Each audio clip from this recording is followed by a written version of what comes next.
Hello everyone, అందరూ ఎలా ఉన్నారండి? బాగున్నారా? మీ అందరూ బాగుండాలని నేను ఎప్పుడు కోరుకుంటానండి. వీడియో ఎక్కడ స్కిప్ చేయకుండా కంప్లీట్గా చూడాలని నేను కోరుకుంటున్నాను.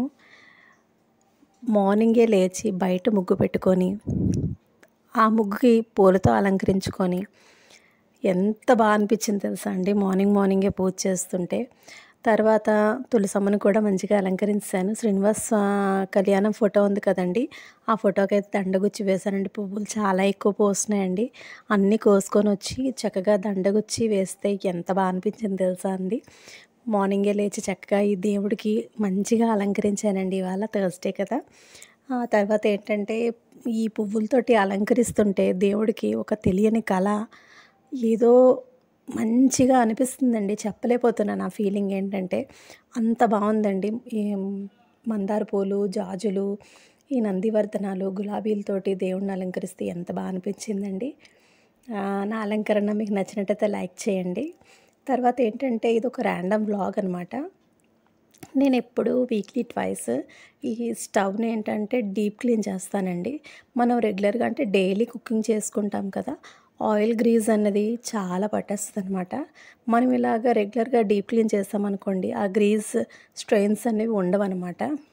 మంచిగా నేనేం చేస్తానంటే సర్ఫ్ ఉంటే సర్ఫ్, సబీనా ఉంటే సబీనా, లేకపోతే మనం డిష్ వాష్ బార్స్ ఉంటాయి కదండి, దాంతోనైనా సరే క్లీన్ చేసేస్తానమాట.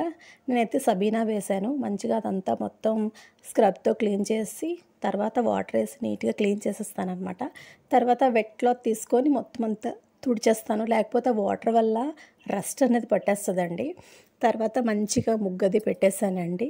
అంటే నైటే మనం ఇలాగ క్లీన్ చేసేసుకొని మార్నింగ్ లేవగానే కిచెన్లోకి వస్తే ఒక పాజిటివ్ వైబ్లా అనిపిస్తుంది అనమాట. ఎంత బాగా అనిపిస్తుందండి. ఇది ఎక్స్పీరియన్స్ చేస్తేనే తెలుస్తుంది. చూడండి, ఈ విధంగా అయితే ముగ్గులు పెట్టానండి. మంచిగా ఎంత నీట్గా ఉంది కదండి స్టవ్. మ్యాక్సిమం టైం నా స్టవ్ ఇలాగే ఉంటుందండి. ఎప్పుడూ హెల్త్ ఇష్యూస్ ఉన్నప్పుడు మాత్రం క్లీన్ చేయను. ఎవరైనా అంతే కదండి, బాడీ సహకరిస్తేనే మనం చేయగలం. అది సహకరించకపోతే మనం చేయలేం కదా. మ్యాక్సిమం టైం ఇలాగే ఉంచుకుంటాను నేను. ఆ తర్వాత ఏమో నెక్స్ట్ డే మార్నింగ్ ఏమో బ్రేక్ఫాస్ట్ ప్రిపరేషన్ స్టార్ట్ చేసేసాను. ఎంతమందికండి వరినొక ఉప్మా అంటే ఇష్టం? మాకైతే చాలా చాలా ఇష్టం అండి. మనం ధాన్యం ఆడిస్తాం కదా, అక్కడ మనకి నూకలు కావాలంటే మనకి మనీ పే చేస్తే ఇస్తారనమాట. అలా మొన్న మమ్మీ తీసుకొస్తే నేనైతే ఉప్మా ప్రిపేర్ చేస్తున్నానండి. ఆ నూకలు ఏం చేయాలంటే కొంచెం జల్లించి బియ్యం తీసేసి నూకలు సెపరేట్ చేసుకోవాలి. తర్వాత ఏమో ఇప్పుడైతే ఉప్మా రెగ్యులర్గా మనం చేసుకుంటాం కదా, అలాగే ఎక్కువ తాలింపు దినుసులు, శనగ పలుకులు, అల్లం, పచ్చిమిర్చి, కరివేపాకు అన్నీ బాగా వేసుకొని తర్వాత కొంచెం పెసరపప్పు కూడా వేసుకుంటే కమ్మగా ఉంటుందండి. 1:2 రేషియో వాటర్ వేస్తానమాట. కొంచెం సాల్ట్ వేసి అది తెరులుతున్నప్పుడు మనం ఈ నూకని మంచిగా కడిగేసుకొని వేసేసుకుంటామండి. సిమ్లో పెట్టుకొని దాని మీద లిడ్ పెట్టేసుకుంటే ఉప్మా అయితే రెడీ అండి. చెప్పాను కదా ఇది ఒక ర్యాండమ్ వ్లాగ్ అని. తర్వాత ఏంటంటే ఉప్మా చాలా చాలా టేస్టీగా వచ్చిందండి, భలే వచ్చింది. కొత్తిమీర అయితే వేయలేదనమాట, నేను మర్చిపోయాను. ఆ తర్వాత ఏంటంటే లంచ్ ప్రిపరేషన్ అయితే స్టార్ట్ చేసేస్తున్నానండి. ఈరోజైతే బెండకాయ పులుసు చేస్తున్నాను.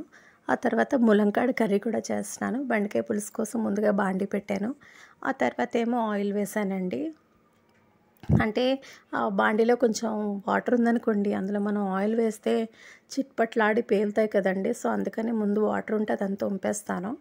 ఆ తర్వాత ఏంటంటే ప్యాన్ హీట్ ఎక్కిన తర్వాత ఆయిల్ వేసి కొంచెం ఉల్లిపాయలు, పచ్చిమిర్చి పొడుగ్గా కట్ చేసుకొని తర్వాత తాలింపు దినుసులు కూడా వేసుకున్నానండి. ఇవి బాగా వేగుతున్నప్పుడు మనం సన్నగా కట్ చేసుకున్న టమాటా ముక్కలు కూడా వేసుకోవాలండి. అంటే కొంతమంది ఒకలా చేస్తారు, అంటే మరి కొంతమంది ఇంకోలా చేస్తారనమాట. నేనైతే పుల్ల బెల్లం పెట్టి చేస్తానన్నమాట. మాకు ఇంట్లో అలా ఇష్టం అనమాట. దీంట్లోని కొంచెం ధనియాల పొడి, జీలకర్ర పొడి, ఉప్పు, కారం, పసుపు వేసుకొని టమాటా మెత్తబడ్డాక మనం బెండకాయల ముక్కలు కోసుకొని వేసుకోవాలండి. ఆ తర్వాత చింతపండు రసం వేసుకొని కొంచెం బెల్లం వేసి సరిపడా వాటర్ వేసేసుకున్నాం అనుకోండి, సిమ్లో పెట్టేస్తే బెండకాయ పులుసు అయితే రెడీ అయిపోతుంది. కొంతమంది బెల్లం వేయరనమాట, ఎవరిష్టం, అంటే ఎవరికి ఎలా నచ్చితే అలా చేసేసుకుంటారనమాట. నేనైతే పులుపు, తీపి రెండు ఉంటాయి కదా, కొంచెం కారం బాగా అనిపిస్తుందని ఇలా చేస్తానన్నమాట. కొంతమంది ఇంకో విధంగా చేస్తారు. తర్వాత ములంకాడ కర్రీ కోసం బాండి పెట్టానండి. బాండి పెట్టి అది హీట్ ఎక్కిన తర్వాత ఆయిల్ వేసేసాను. ఆయిల్ వేసిన తర్వాత ఉల్లిపాయలు ఆల్రెడీ కట్ చేసి ఉంచుకున్నానండి, పచ్చిమిర్చి కూడాను. అవి బాగా వేగుతున్నప్పుడు టమాటా ముక్కలు కూడా వేసుకోవాలి. ఈ రెగ్యులర్గా కర్రీ ప్రిపేర్ చేసినట్టేనండి, ఇది డిఫరెంట్గా ఏం చేయట్లేదు. ఉప్పు, కారం, పసుపు, ధనియాల పొడి, జీలకర్ర పొడి వేసేసాను. అంటే ఈ ధనియాల పొడి, జీలకర్ర పొడి చెప్పాను కదండి ఎందుకు వేస్తాననేది. మామూలుగా అయితే మనం కర్రీస్లో వేస్తే పిల్లలు తీసి పక్కన పెట్టేస్తారండి. ఇలా పౌడర్ చేసేస్తామనుకోండి, వాళ్ళకి తీసే ఆప్షన్ ఉండదన్నమాట. ఖచ్చితంగా తినేస్తారు పౌడర్ చేసేస్తే. సో అందువల్ల నేను పౌడర్ చేసి కంపల్సరీగా ఇంట్లో ఉంచుకుంటానన్నమాట. చూసారు, ఈ టమాటా మెత్తబడ్డాక మనం ములంకాడ మంచిగా కట్ చేసేసుకొని అవి వేసేసుకొని వాటర్ వేసుకొని బాయిల్ చేసేసుకోవడమేనండి. కర్రీ అయితే రెడీ అయిపోయింది. చాలామంది సబ్స్క్రైబ్ చేయకుండా చూస్తున్నారు. డైలీ చెప్తున్నానని ఏమనుకోవద్దు. ఆల్రెడీ సబ్స్క్రైబర్స్ రీచ్ వచ్చింది, ఇంకా వాచ్ అవర్స్ పెరగాలి కదండి. ప్లీజ్ సబ్స్క్రైబ్ చేసుకొని కంప్లీట్గా వీడియో అంతా చూడండి, సపోర్ట్ చేయండి. ఇంకా మంచి మంచి వీడియోస్ మీ ముందుకు తీసుకొస్తాను. చిన్న సబ్స్క్రిప్షన్, చిన్న లైక్, చిన్న కామెంట్ అనేది నాకు చాలా ఇంపార్టెంట్.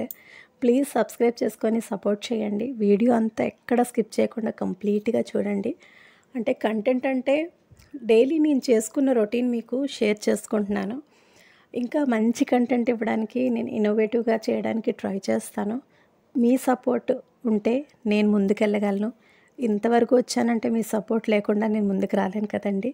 ఖచ్చితంగా మీ సపోర్ట్ నాకు ఉండాలని నేను ఎప్పుడు కోరుకుంటున్నాను.